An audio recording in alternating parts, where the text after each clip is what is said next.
On peut se demander alors si le fait de combiner neurosciences et éducation peut apporter la solution tant attendue pour les enseignants. Et les livres, en tout cas en ce moment, dans les librairies, sont très visibles, ils sont très nombreux aussi. Bref, on croule sous les publications disant qu'on peut apprendre par les neurosciences en classe. Bon alors, on va se poser la question de ce que sont véritablement les neurosciences éducatives, qu'on peut aussi nommer neurosciences, neuropédagogie, neuroéducation, etc., etc. Quels sont leurs objectifs? Alors, les neurosciences éducatives, c'est une approche qui étudie les mécanismes cérébraux liés aux apprentissages scolaires et à l'enseignement dans le but de mieux comprendre et parfois d'apporter des pistes de solutions à certaines problématiques éducatives. Voilà pour la définition. Et sachez que le corps scientifique, sur la question des neurosciences éducatives et de son intérêt pour l'enseignement-apprentissage, est assez divisé. D'une part, on retrouve certains auteurs qui affirment que les neurosciences éducatives constituent une science fondamentale qui a apporté des contributions uniques à la recherche en éducation de base. Cet auteur met notamment en évidence le fait que les neurosciences pédagogiques, utilisant la neuroimagerie, ont d'une part révélé pour la première fois les fondements cérébraux des différences neurodéveloppementales qui influent profondément sur les résultats scolaires et d'autre part permis d'identifier les différences cérébrales individuelles permettant de prédire quels étudiants apprendront plus ou moins de différents programmes.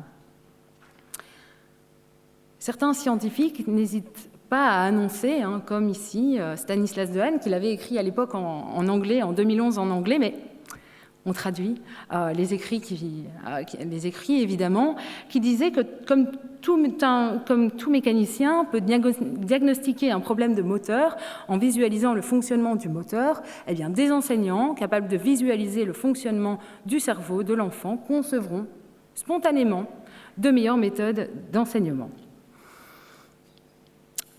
Voyons cela. OK.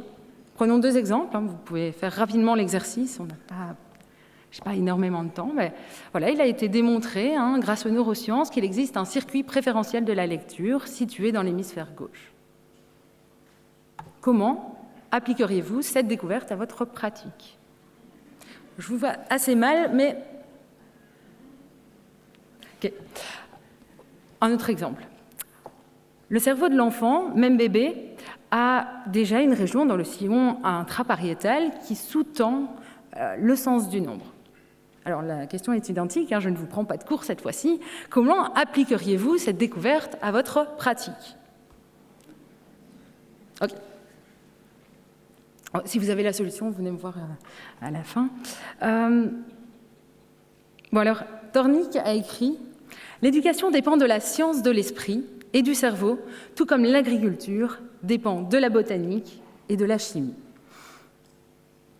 Peu d'agriculteurs sont également botanistes et chimistes, ce qui, par ailleurs, n'empêche en rien l'agriculteur de se renseigner, voire de se former en botanique et en chimie pour améliorer le rendement de ses cultures. Allez, revenons-en à l'école. Et certains scientifiques s'insurgent, contrairement à d'autres, contre la volonté de certains neuroéducateurs de vouloir tout expliquer par un discours centré exclusivement sur les neurosciences. C'est le cas de cet auteur-ci. Alors, je ne sais pas qui dans la salle a déjà passé un IRM, mais pour ceux qui ont déjà passé un IRM, eh bien, ils savent qu'on se retrouve dans un espace réduit, que le corps doit rester le plus immobile possible. Les consignes sont très claires à ce sujet. Il y a une immobilité complète de la tête avec des cales en mousse, des bandages élastiques, etc. Et force est de constater que la machine fait pas mal de bruit quand même. Alors, quand on emploie cette technologie à des fins de recherche en neurosciences éducatives, puisque c'est le cas, les recherches en neuroéducation, eh bien, ont besoin que les élèves soient dans ces machines pour voir comment ils fonctionnent cognitivement dans certaines conditions, eh bien, il faut être conscient de plusieurs éléments.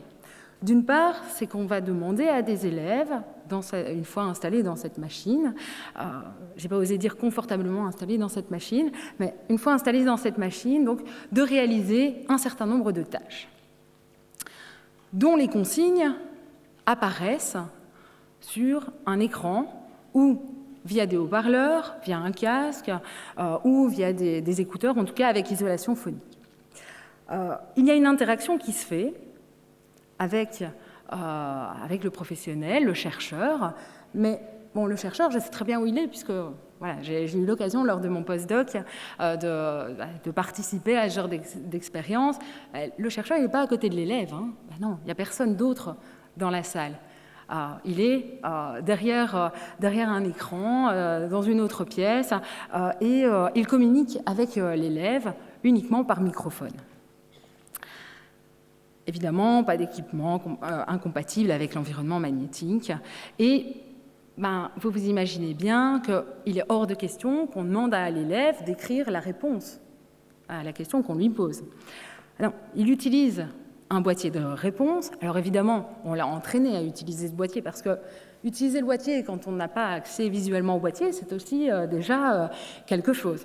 Donc, ou à un joystick, parfois encore plus compliqué, relié à un ordinateur. Réflexion. Réaliser un exercice cognitif dans un IRM, est-ce vraiment comme réaliser un exercice à l'école, dans votre classe? Personnellement, j'espère pas. Mais, ok.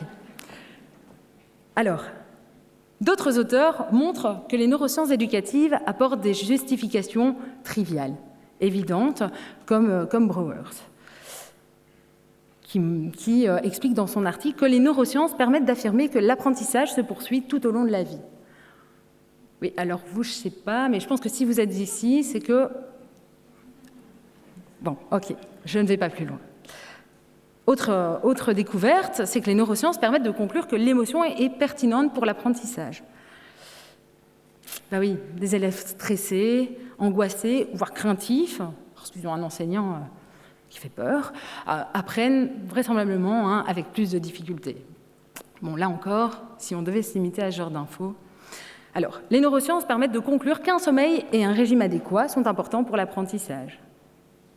Si on ne dort pas assez et qu'on ne mange pas bien, on compromet ses apprentissages.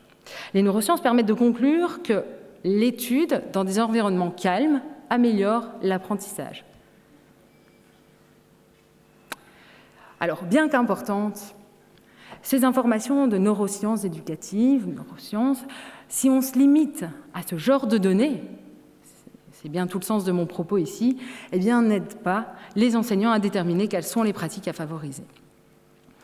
Les neurosciences offrent donc un niveau de description, mais ne suffisent pas pour appréhender la complexité de l'individu et pour répondre aux questions essentielles des enseignants.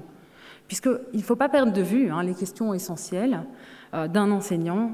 Vous les connaissez évidemment, elles vous tardent tous les jours. Comment l'élève peut-il mieux apprendre? Comment amener mon élève à mieux apprendre? Et donc, comment améliorer mon enseignement?